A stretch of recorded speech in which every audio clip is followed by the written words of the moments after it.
আজ আমি বাড়িতে বানিয়েছিলাম তেলাপিয়া মাছের তেল ঝাল। সামান্য কিছু উপকরণ দিয়ে এটি বানিয়েছি। প্রথমে আমি মাছগুলো নুন হলুদ মেখে ভালো করে তেল গরম করে কড়াইতে ভেজে নিচ্ছি।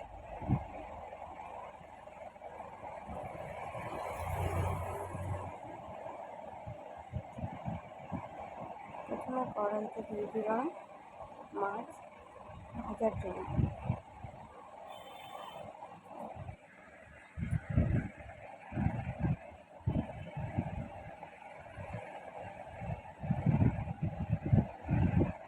মাছটা একটু উল্টে পাল্টে ভেজে নেব ভালো করে।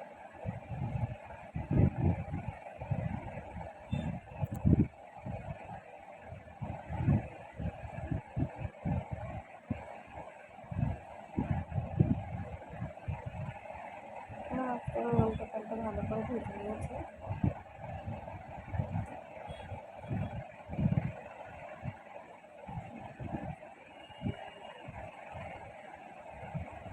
দেখো আমি লাল লাল করে মাছগুলো ভেজে নিয়েছি। এবার মাছগুলোকে আমি নামিয়ে নিচ্ছি।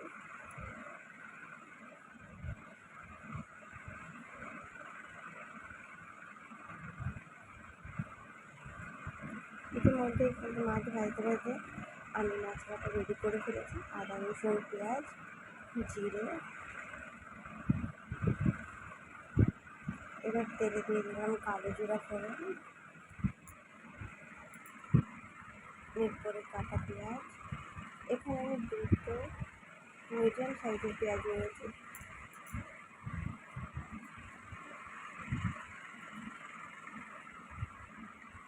এরপর পেঁয়াজটা লাল লাল করে ভাজা হয়ে গেলে নিয়ে নিলাম টমেটো।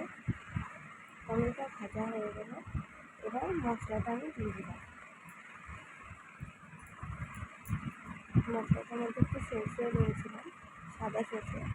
আপনারা চাইলে দিতেও পারেন, না দিতেও পারেন, এটা অপশনাল।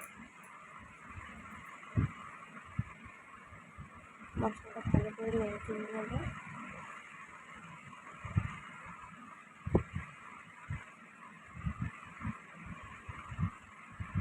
মশলা দিয়ে দিচ্ছি হলুদ,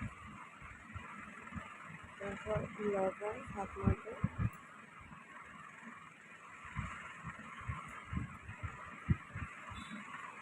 এবার একটু নেড়ে চেড়ে নিয়ে এরপর দিয়ে দেবো আমি একটু লঙ্কার গুঁড়ি আর ধনিয়ার গুঁড়ি।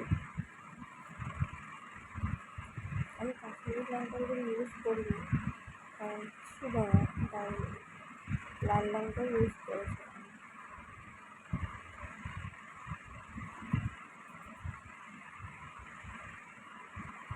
এবার দিয়ে দিচ্ছি পেঁয়াজ।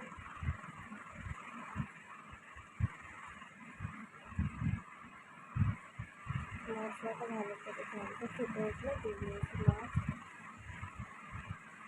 মাছগুলো ভালো করে নেড়ে চেড়ে নেব।